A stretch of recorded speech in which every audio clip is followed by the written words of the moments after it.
Slavery is back. Welcome to a place where private business profit from a captive labour force, yet pennies are spent on medical services to a population in which the Indigenous, the poor and the mentally ill are overrepresented. Where isolation, humiliation and degradation are facts of life. Welcome to prison. It depends who's telling the story, I suppose. The prisoners would have one view, the people who work in the prison system would have another, and I think it's up to people to decide where the truth is. Give government propaganda and the media spin doctors the flick. And check out Doin' Time for news, views and tunes on prison issues from Guantanamo Bay to Christmas Island to prisons and detention centres everywhere. Every Monday at 4 p.m. on your community radio 3CR. We are still fired up and we're still talking about revolution.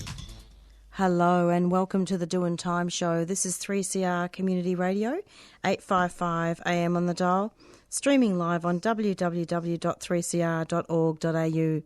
This is Marissa and I'll be taking you through until 5 o'clock this evening. And we've got quite a lot on the show today. First up, we have the continuation of a recording of a symposium of a website launch called Deathscapes, which is the presentation of the transnational study of Indigenous deaths in custody, including misdue and refugee and asylum seeker deaths in custody and at the border. And last week, listeners would have heard the first part of this symposium, and I'm going to be playing the rest today. Anything that's been missed we'll play next week. And then after that, we will be speaking with Claire Sepping, who's been on our show quite a few times, and she'll be speaking to us about a peer mentoring program that is now underway. And this project is titled Straight Talking, and it's trialling a peer-led through-the-gate peer mentoring model in Geelong. But I'll talk to you about that later and introduce that later on in the show. And so now it's back to the panels and looking at the responses to the website, and here's the rest of the recording. Well, I think, since the Royal Commission into Aboriginal deaths in custody, as you mentioned, Chris, there hasn't been this strong focus on what has been happening, the state violence directed to Indigenous people and also the refugee people. So it is really significant. For that reason, it's been a long time since that report was handed down to largely gather dust, and more recently with the private consulting firm, I understand, reviewing the recommendations. We're really not being honest in Australia about respectful human rights in that context. This site, though, is much more a people's place of Indigenous stories, Indigenous art, the refugee people also impacted by state violence. I think to just place it in a personal context, for me, as growing up as a Noongar person in Perth, this was very commonplace, violence by police. My family spoke about police running through their houses without warrants. And before I was, in my 20s or early 30s, there were two members of my extended family, one who was quite young, who had died in police and prison custody. And we had, of course, a terrible case acknowledging young John Pat, who was only a 16-year-old boy when off-duty police attacked him in the streets of Roban, and he was they were all acquitted by a jury made up of non-Aboriginal people. This week there was the rally for the family of young TJ Hickey, who died, I think it was 15 years ago, and there was still no justice there, and it was made clear at the rally, including by the Greens politicians who took up a petition, that no police or prison officers have ever been held accountable for any one death, the lies of the justice system. When I was a young law student, we were just told lies all the time.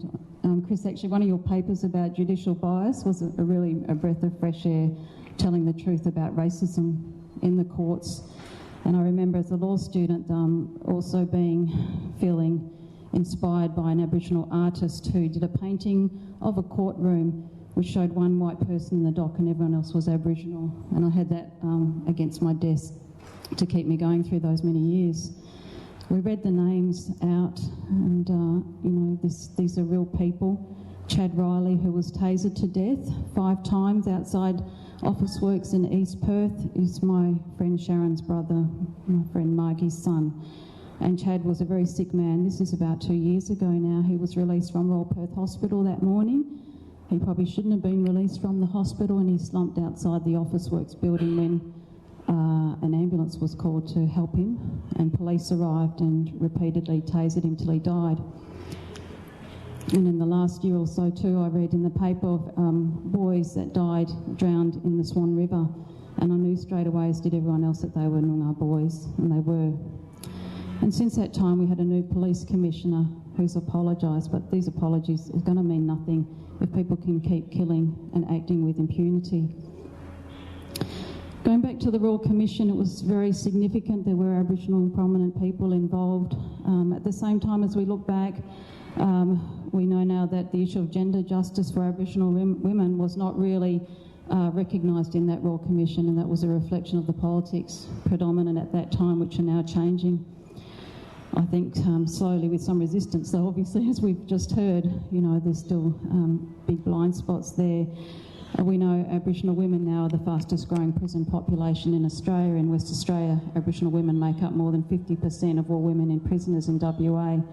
And I went out to the prison last week to meet an Aboriginal woman who's my niece's auntie from remote Kimberley region, who got a racist sentence.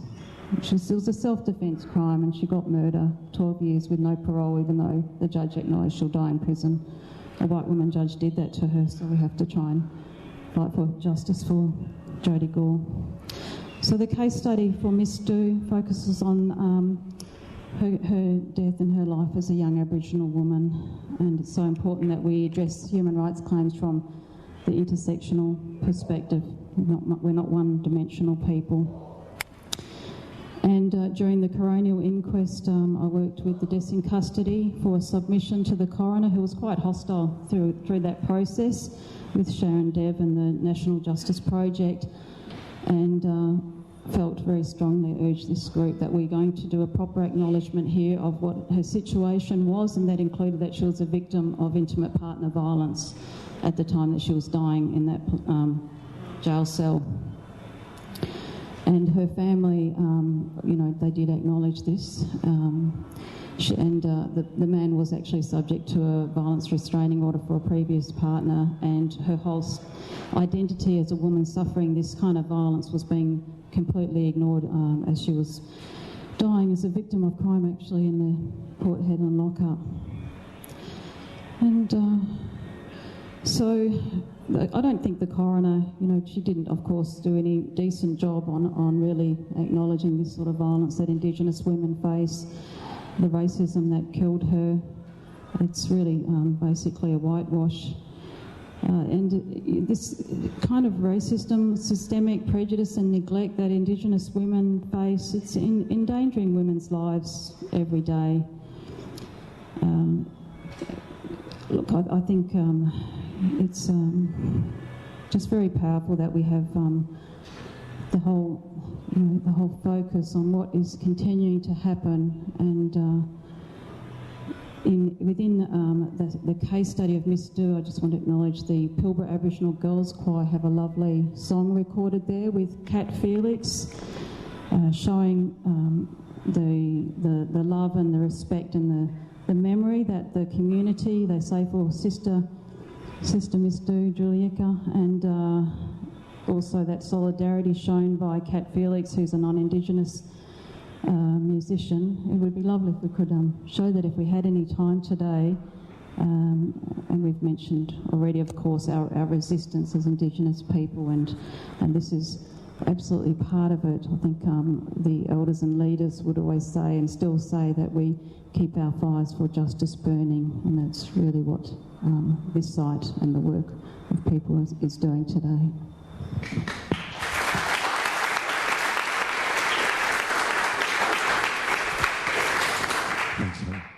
So I'd like to move back to Safto and move on to the second question I've got, and that is more specifically about how the site connects with your own work. Sure. I was thinking about that, and I think certainly what I think the site underscores in terms of the way it presents the narratives of refugees in detention is the importance of respecting the ethical principles, by which someone can express their story. So, for instance, often, certainly when we were reading before about some deaths in custody, it's important to respect the wishes of family members and the need for privacy and the respect for people to be anonymous, for instance. And for a lot of people who come through detention, there are a number of fears. There's the fear that if they're identified publicly, that will become known in their home country from which they've fled, that could have repercussions for family members. But there's also a very profound fear that they'll be punished by the Australian government for doing anything that's perceived to be political. And so, and that doesn't just last whilst they're in detention. They then often will go into community detention. You have a number of people, the so-called legacy caseload, who came about 8 or 9 years ago under the Labor government. Most of them have been through detention, and they've spent a couple of years, on average, about 2 years inside a detention centre. They're now on bridging visas within the community, bridging visa E, but most of them are still waiting for the final resolution of their cases. Of course, when the Liberals came into power, no one was getting a permanent visa, and that was it. And so you've got thousands of people who are in the community, mostly men who can't be reunited with their families until they get permanent residency, so they're here alone. They're now allowed to work, but still there's that fear that they'll be punished for telling their stories or speaking to the media or doing anything public. And so I think the terms on which people can express themselves have to be well and truly understood, and I think that's where, I suppose in my experience, I think community work and community art in particular is a good model for engaging with people. There's a difference between that and an artist who wants to collaborate with a refugee. So I've seen it happen, unfortunately, quite a few times in which an artist might go into a detention centre or meet a refugee in the community and have a big idea and want to use that refugee or that refugee community for their project, and the person, feels, I suppose, they go along with that for whatever reason, they join in with that project, but it's usually about inflating the ego and the grand vision of the artist, and people often are left feeling exploited and vulnerable and sometimes exposed. Whereas, on the other hand, I think community art or community work is good because it's based on the understanding that you're working with people and that you're doing things on their terms and to an extent that they feel comfortable. And to do that, you need to create a safe space in which people can simply socialise and make friends and feel comfortable enough to express themselves and feel comfortable enough to say, well, actually, no, I don't want to be photographed by that person, or I don't want to have my story on this platform because I don't feel comfortable. And I think you need to create a safe space for people to feel free enough to do that. So I think, I guess looking at the site and looking at the way it collates narratives and individual stories, looking at the way it also keeps privacy and anonymity where necessary, I think is very important. So I guess that was the main thing that struck me. Thanks, Safto. So, Bronwyn, if we could move back to you, and if you could just talk a little bit about how the site connects with your own work. So I am an academic and do teach Indigenous studies, and so this site is providing a really beautiful but also sad resource for students to actually engage and hear stories about somebody in a way that demonstrates that they're human. So a lot of times we hear statistics, we hear about people as criminals, we hear about people as dysfunctional, we hear about people, particularly Indigenous people, as problems. We don't hear about them as somebody's child, a mother of some children, a person who has been impacted by colonial violence their entire life. So it humanises, and I think that's really important, particularly in the space for Indigenous women, who historically have been dehumanised in all of those kinds of things, like the quote that I read out, as something that is just there for the use of other people. So for Indigenous studies, I think this site is going to be a very important resource. One of the things that I do focus on in my research is Aboriginal people's use of social media for social, cultural and political engagements. And I've been doing a great deal of work over the last few years in that space. And one of the most important things in that space is that we are able to have a voice where traditionally mainstream media has ignored the things that happen. You know, for example, I've been working a bit on cyberbullying, and so the death of the young girl referred to as Dolly sent a national wave of grief and shock through Australian communities, and the government responded with funding and setting up the Office of the Safety Commission and taking note that this little non-Indigenous child had suicided, impacted by cyberbullying. By the end of January, 5 young Indigenous girls suicided who had links to social media of reporting on racism and hatred towards them, and didn't make the pages of any media in Australia. So social media has given a voice to Indigenous people to not only speak back to that absence in media, absence of care about our stories, but it's also a way for us to share these kinds of stories. So I actively am sharing Deathscapes across there, and other Aboriginal people are like, wow, what a great resource. Other non-Indigenous people who work in the education space also, this is fantastic. Talking to Craig this morning in his role in the Justice Department, I said, this is what this site could do for you and what you do, because he, along with many of us, are called to do cultural awareness or to try and educate all the non-Indigenous people around us how to be decent human beings and see that there is still such violence and discrimination against Aboriginal people in this country. And I'm hoping that I too will be able to use that site and that space. So I'm often called to assist non-Indigenous people in the education space to get it. I just don't get it, and I want to know more. So this site's going to be very useful to me in that space, and I'm really thankful for that. But in terms of social media, it's a way in which these stories can be retold and can then always be in focus. And so the ceremony earlier of saying the names, ensuring that people's lives are remembered and not just forgotten. And in this country, we have a huge history of forgetting violence against Aboriginal people. If it ever does make the news, it's gone next week. Or shock jocks will come on board and make accusations against us to counteract any kind of empathy that the rest of the population is supposed to feel.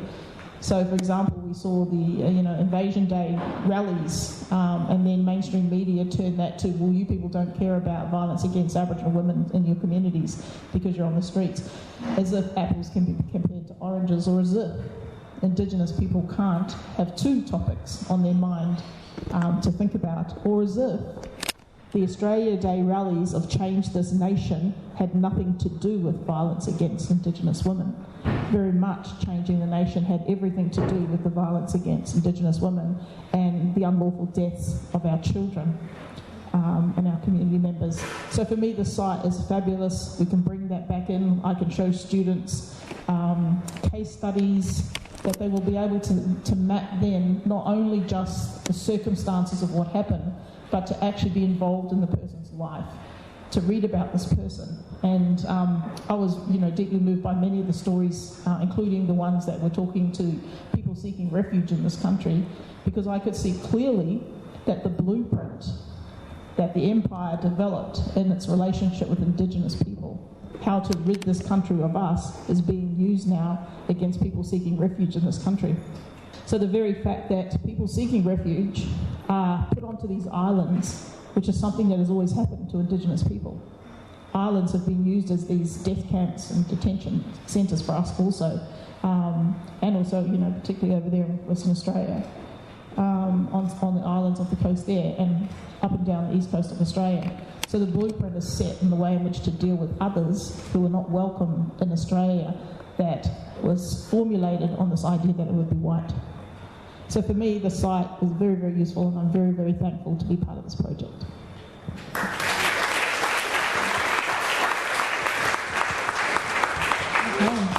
Thank you. So I find that there are excellent connections with the kind of work that I'm interested in doing in my research. So the site being about identifying, analysing in a myriad of ways state violence connects very well with my long-term commitment to trying to unravel the way in which colonial laws and legal systems are implicated in producing violence against a range of peoples, but in particular against racialised people. So I have a sustained focus on the connection between law and colonialism in all of my work. So, and the way that I'm addressing that concern at the moment in my work is by undertaking a project that is around sovereign debt. And it began because I started to think about the way in which the country that my family is from, Greece, was subjected to austerity because they had become so overly indebted that they had to be punished by being, told that the resources they were able to access had to be restricted. And so this got me thinking about, well, who can say who is indebted? What is sovereignty? What is debt? And why can debt be used as a way of punishing populations in some contexts, but in the context in which I have been born and have grown up and have lived my entire life, the idea of sovereign debt is something that we don't talk about, and it's something that we don't even often in the public conversations or the national conversations anyway, we don't acknowledge. So what I mean by that is that a particular type of economy, a capitalist economy, has been built off the back of continuing an accrual of sovereign debt. So resources continue to be taken. That requires Aboriginal people to be disconnected from their lands, their countries and their resources, which in other people's language is wealth. And that wealth is continually extracted, and we hear many claims, as I did around the time that I started to think about this, when Greece was a struggling economy, but Australia was a very prosperous economy. Australia was a very successful economy. And so around this sort of big concern, I've been quite interested in the way that the debate around constitutional recognition for Aboriginal peoples has been playing out. And I think everybody will recall that 2 years ago the federal government rejected the idea of an Indigenous voice to Parliament. And although that campaign has continued to unfold in many ways, my own argument about that is that even if that constitutional voice or that recommendation were to have been successful, it wouldn't be able to go far enough in addressing the question of colonialism. The Constitution is the kind of colonial infrastructure. That's how I like to imagine it. And so the idea that law has to be contained around it and within it is highly restrictive from the point of view of decolonisation. And so I was interested in the last couple of weeks about in the way that, Rio Tinto and BHP made a press release and said that they were in favour of the recommendation for the First Nations voice in Parliament. And I was kind of looking around for what had been said about this, and not very much had been said around the significance of this idea. So what does it mean then that the federal government has rejected the idea of the voice to Parliament, but mining companies are now self-representing as the champions of Indigenous rights in the constitutional sense?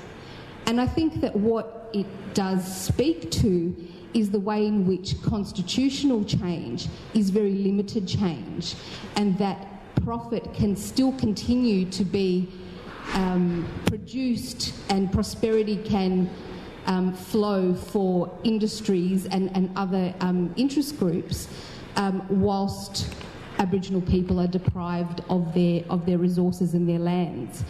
And, you know, I think I always try to think of, can I imagine any other money-making context where the company or the company that is setting about to produce a product to sell on the market gets to access their resources for free? So the wealth actually gets produced by the unpaid and disavowed sovereign debt. And so this is a really important way, I think, of introducing. So, and the other thing about debt, and something that I haven't started to grapple with yet, is that debt is something that is owed, but there are also ways to repay.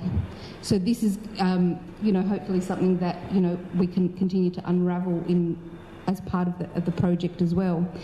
And so I'm really excited that we're going to be hearing from Ryan later today, because of this of his artworks that speak about this idea of prosperity and the way that economies have been built off the back of dispossession, and that dispossession is ongoing. Because as the example of the mining company shows, that there is a dual thing going on with prosperity and austerity. And I would say that austerity is something that, although it came to my attention in very particular detail when I started to think about the Greece situation, it's something that has always operated as a technology of colonialism. And it is because it is precisely about the production of wealth for some, and the restriction of resources for many others, but in particular Aboriginal people. And this made me connect it to what has happened in the last couple of days as well, with the passing of the legislation to bring very ill refugees onshore for treatment. And again, it asks us to think about law as a colonial infrastructure. I think it would be a mistake not to. And to think about the way in which this bill is a victory in the sense that it allows for medical treatment, but to think about it as in that is something that has had to be asked for, that should never have to have been asked for. And it also asks us to think about the way that in response to that bill being passed, what has also happened is that the Prime Minister has declared that we as the Australian nation will be reopening one of the detention centres on Christmas Island. So what that shows is that, yes, the law has been passed and that can be seen as progressive, but the deeper law, which stems from the Constitution having validity, is very much intact, and that's the place from where executive power gets exercised.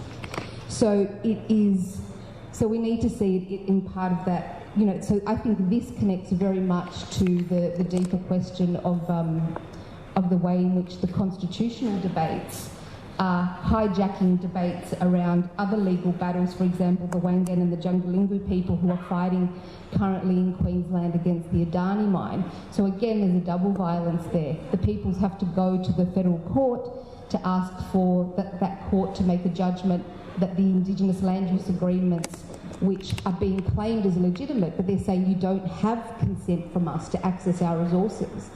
But the federal court is being asked to decide, but that federal court exists precisely because of the dispossession. So the legal system has to be really looked at and I think this is what the site helps us to do, to look at the Deathscapes sites, to look at the way in which the law can be both an agent for assisting peoples, but also the deeper ways in which it also authors social problems. So I think they're the connections for me.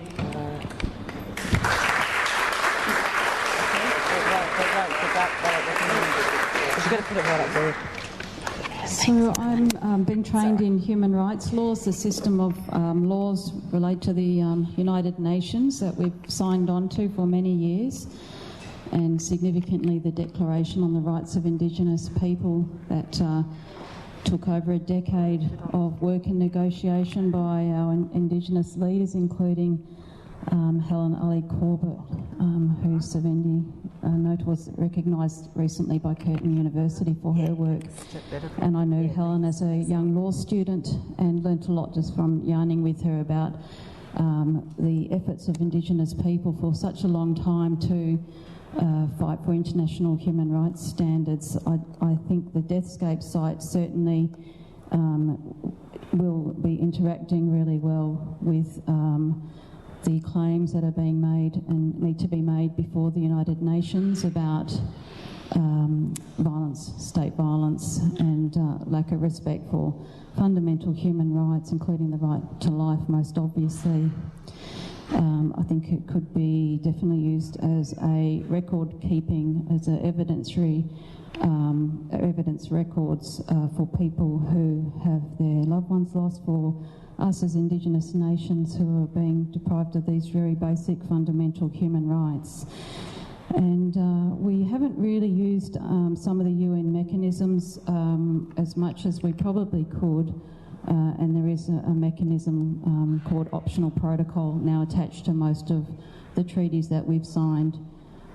For example, the Convention on the Elimination of Race Discrimination, the Convention on the Elimination of Discrimination Against Women, and recently we've signed the OPCAT Convention Against Torture, which will impose some standards of accountability further around treatment of prisoners, and we desperately need those. So many cases of abuse that are probably not in Deathscape because this is about where people are killed.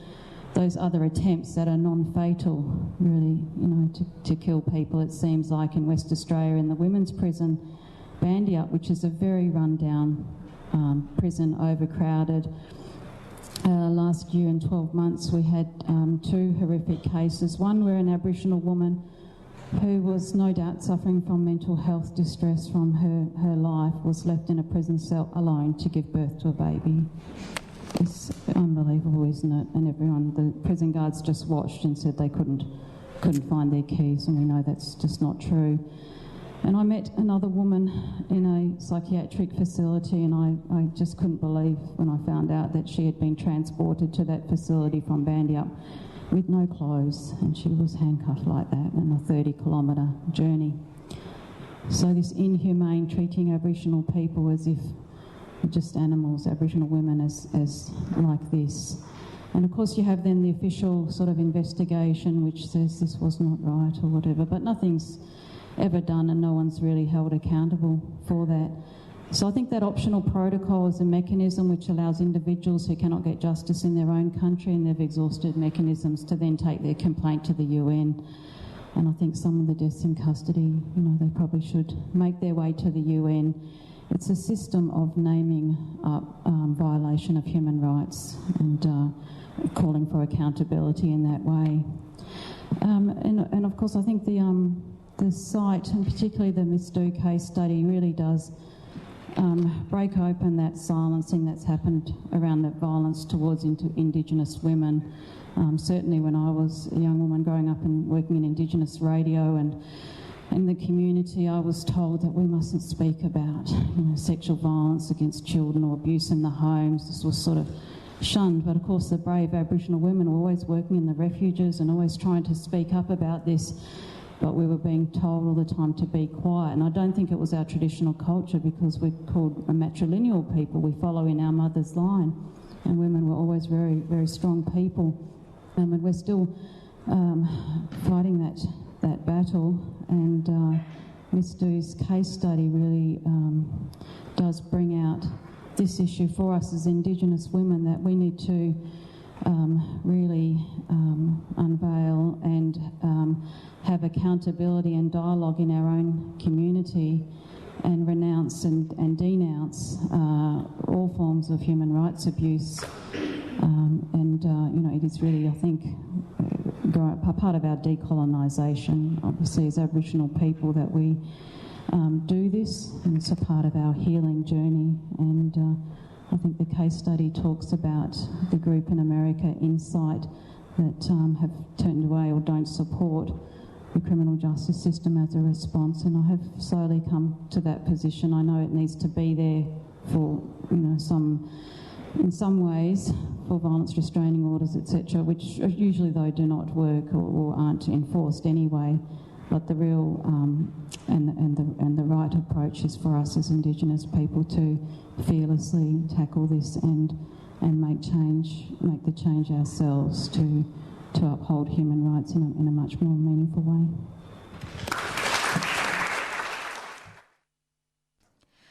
And you just heard a recording, or the second part of an edited recording, that was made in Sydney on the 16th of February 2019, and that was a symposium and website launch documenting Indigenous and refugee deaths in custody. And the chairs for that event were Sylvendri Pera and Joseph Pugliese. And basically the recording was over 2 weeks, and there are podcasts that you can download from the internet. And I concentrated mainly on panel 1, which was the responses to the Deathscapes site. And Bronwyn Carlson, Maria Giannakopoulos and Hannah McGlade were actually on that panel. And the website is www.deathscapes.org, and it's quite timely that this recording has happened, given that the inquest of David Gungai will be happening next week of an Aboriginal death in custody, but more about that later. So pretty soon we're going to be interviewing Claire Seppings, and I'll be speaking about her in just a sec. So if people need to know more about this recording, they can contact Marissa Doing Time Show 9419 8377.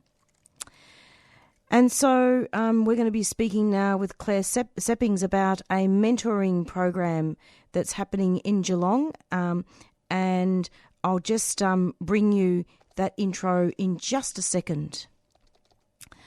And yeah, Claire has been on our show many times and has done some quite extensive work on helping people with the lived experience of prison. This project, titled Straight Talking, is trialling a peer-led through-the-gate peer mentoring model in Geelong. Prisoners leaving Marguerite Correctional Centre to live in the Geelong area will have the option of being supported by a peer mentor. The project is based on Claire Seppings' Churchill Fellowship, which studied the role of ex-prisoners as peer mentors in the UK, Ireland, Sweden and USA. In such jurisdictions, ex-prisoners who have reformed contribute to reducing reoffending by mentoring newly released prisoners and advising on improvements to service systems that enable people to live a crime-free life. This groundbreaking program is a partnership between Deakin University and the Department of Justice and Community Safety, and funded through philanthropic grants, in particular Geelong's Give Where You Live Foundation and the Ian Potter Foundation. Claire Seppings, who is a regular on our show, is a Churchill Fellow and Criminal Justice Consultant and is the Peer Mentoring Projects Coordinator with Deakin University. Deakin is now recruiting individuals with adult prison life experience who are interested in being a volunteer peer mentor. Mentors who will provide advice, guidance and support to persons being released from prison. So if you are an ex-prisoner and interested in becoming a volunteer peer mentor in Geelong, the project needs you. And yeah, so I'm going to actually get Claire on the line now, and she can talk about this in more detail.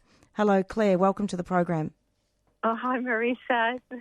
And look, yeah, thanks for having me on. And because I was just thinking that, During Time show is the perfect show to put the call out there. Absolutely. Because it's, it's a unique opportunity and it's a unique call out there, for one. And you covered it, beautifully. Thank you. And it's really just what our poster says. It's out there saying, volunteers wanted. Have you been in prison before? Also, like Geelong Advertiser did a nice little piece on it too. And we've already got some interest from people that have seen the article in the Geelong Advertiser. So, yeah, essentially, we've been building this model for a good year, and that has been, based on what I learnt, overseas on the Churchill Fellowship, but also then what was going to suit the jurisdiction here, and in particular in the, in Geelong area. And working with everyone, we've been working with everyone down there. It's going to, then we're essentially ready to go, and it's a trial. So other parts of the uni will be looking at that side of it. But essentially, this part of coordinating it is saying, okay.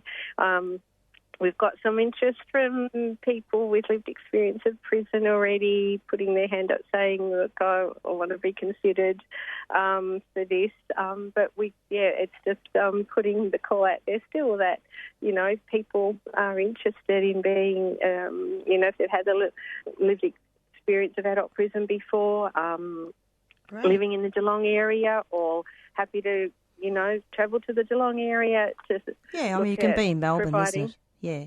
Yeah, you could. Like, if you're keen to come on down, because it's essentially about the people that are coming out of the prison going to Geelong to live back in that area or around that area. So, Claire, can you tell us what is a mentor exactly? I mean, can you give us a little bit of background about what is a mentor and how did this project actually come about?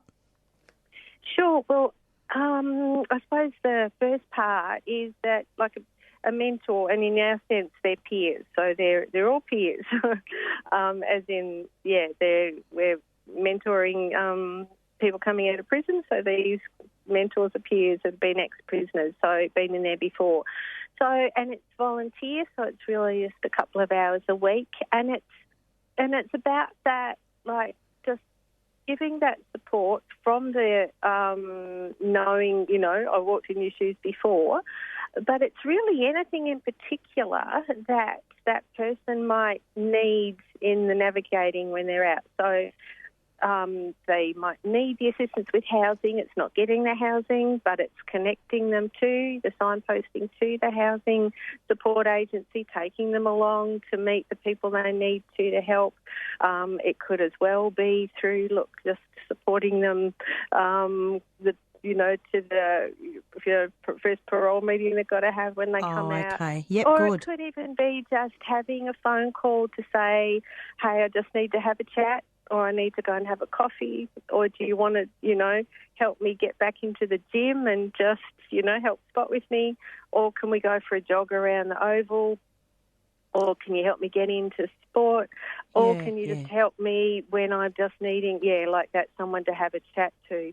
So it's going to be individually tailored what that person actually needs. It could be that they just need to get their driver's license and need, hey, how do I do this again? And then that's all that may be that they need. But so it's the essence, though, that, hey, finally I've got someone helping me in this kind of interim time. And that connection that actually knows exactly what I'm going through because they've been through the experience themselves. We've got a lot of services out there doing great work and, giving case management support and all sorts of things. But it's very, very rare to have somebody in this space that has actually been there, done that before. That's fantastic. So it's called Straight Talking. So how did that happen? How did that name come about? Which is good. I'm into straight talking. Are you? It was from my mum. Sorry? Funny. It was from my mum. Really? Fantastic. Mum. We were trying to find, and we were trying to get everybody to come up with ideas. And then I was just on the phone to her one day saying, oh, look, we're just scratching our head trying to think what's the best name without being too cliche or that someone hasn't used before.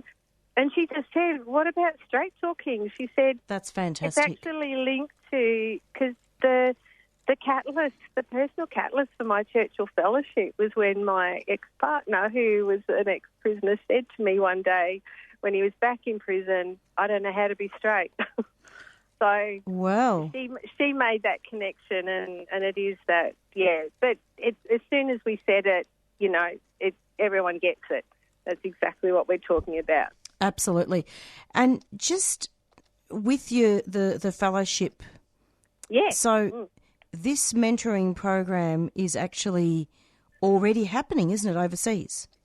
Yes, so because you wrote a report about that. Yeah. Yeah, so I was granted that fellowship to go and study the role of ex-prisoners as peer mentors. I came back with so much more, and you remember when Mark Johnson came out? Yes, he came on the show. Yeah. Yep. So he's a perfect example of that so much more, where there's actually people with the lived experience of prison, who's running and leading their own organisations and employing ex-offenders within that organisation. So peer mentoring was what I went to study. I came back with so much more, but this particular program is just then on that. Okay, we haven't got a through-the-gate peer mentoring program yet that we know of anywhere still in Australia, and this is going to be the first of it, where you've actually got ex-prisoners as the mentors going back into the prison, start the relationship with those that are wanting such a mentoring relationship and supporting them through the gate back out into the community. And so that's happening, in overseas where I learned about it. And it's happening here now. It's happening here, and we're going to see how it goes here, and all going well then, and I'm sure it will. Let's see it expand as well, and others pick it up and do it. What's the prison called? Yeah. Well, they're in Geelong, so we've got Marganite Correctional Centre down there. Marganite. And that's the one. Yep. Yeah, that's the one we're developing it with. And So basically, it's the relationship starts in prison, so the volunteer would be going into the prison first to see if mentors are needed, and then obviously out the gate. And it's really interesting what you're saying. We were just talking before about examples. And in fact, when I was doing legal advocacy in the women's prison, I remember a woman had just got out of prison, and I was able to organise to get some money, some funding for her to get some counselling through victims of crime, but also some money to get her to have her to stay in a hotel. It wasn't like a boarding house. It wasn't seedy or anything. It was a nice room.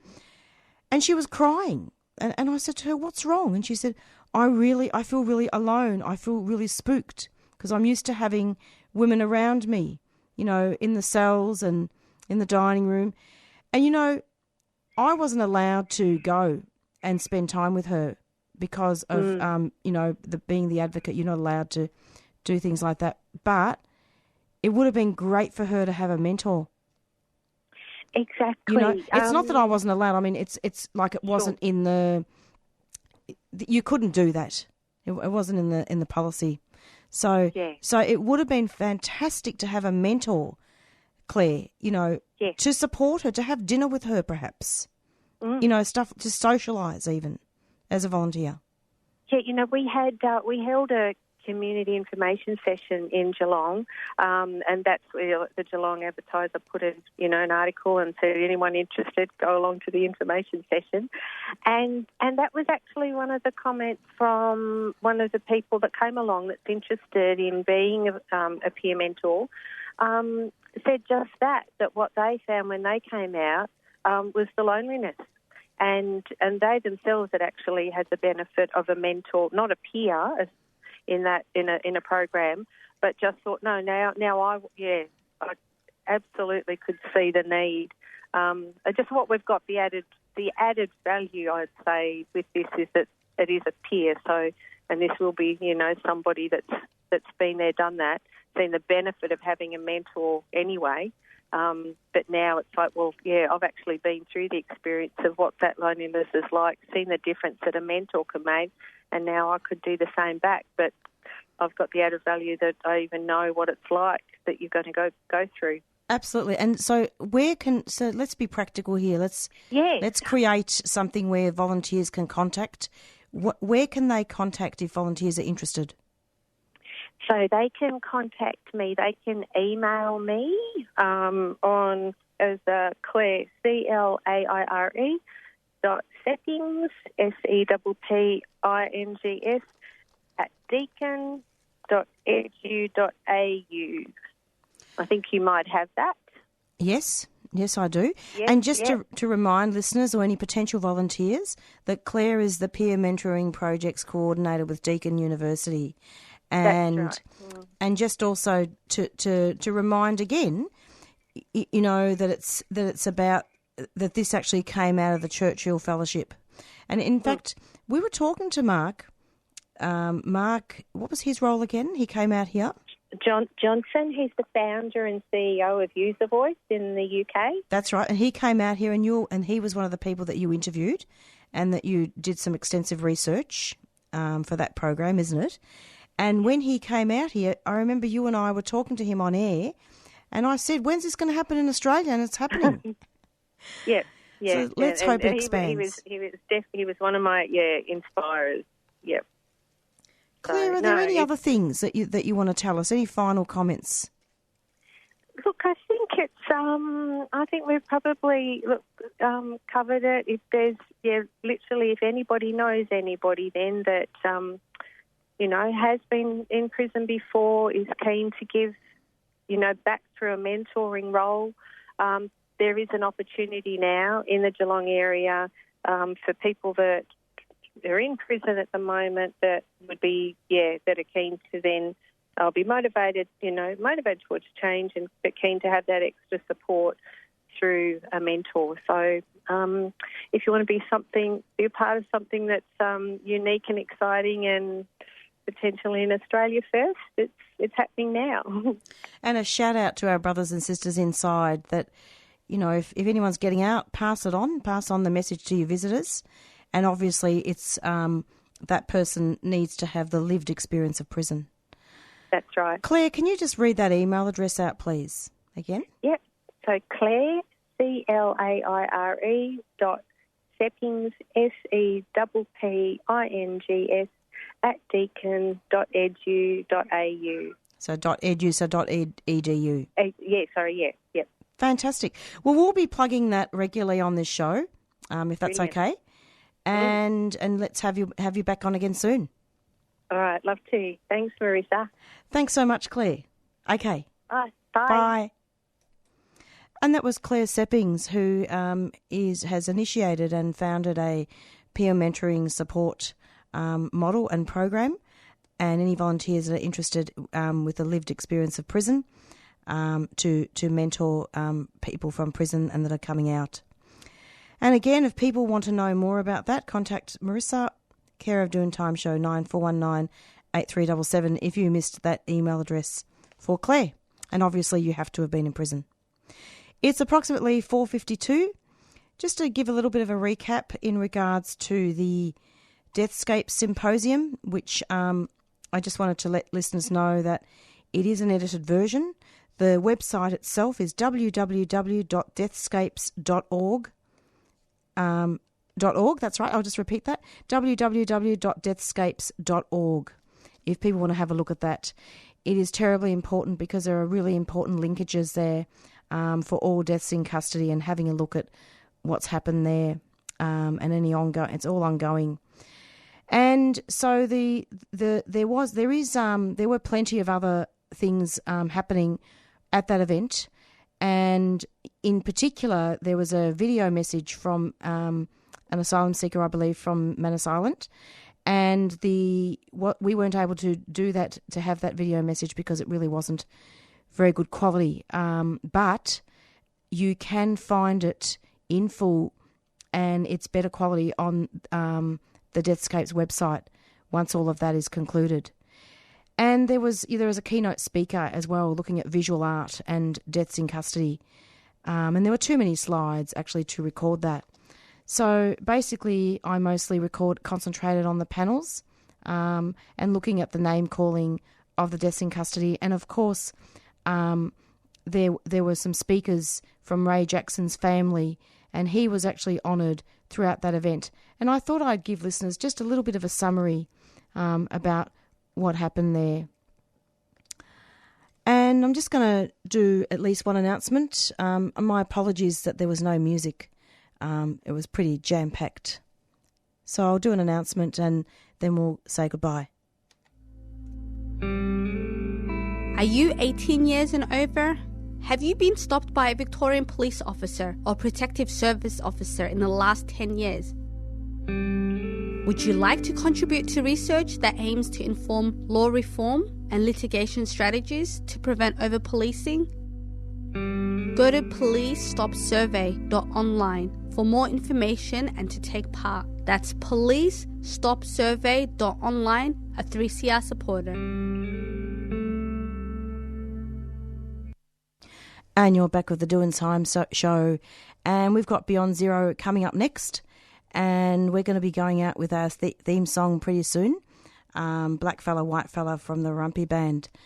So if people are interested in listening to the podcasts of the Deathscapes Symposium, that's going to be the first podcast is available, and you'll be able to tune into that podcast sometime at the end of the week for this particular one now. And it's approximately 4:55, and just before I go, just to summarise yet again, we had Hannah McGlade on the panels, and also we had Bronwyn Carlson as well, and we had Maria Genopoulos, and that was it, I think. So anyway, we've got about 1 minute left, but I just wanted, as I said, to be really instrumental in being able to summarise the material as it was being recorded, because a lot of the time the names of the speakers weren't announced before the actual speaker. But you'll be able to follow that very, very easily. Anyway, stay in tune every Monday from 4 to 5 for the Doing Time show. And it's goodbye from Maria.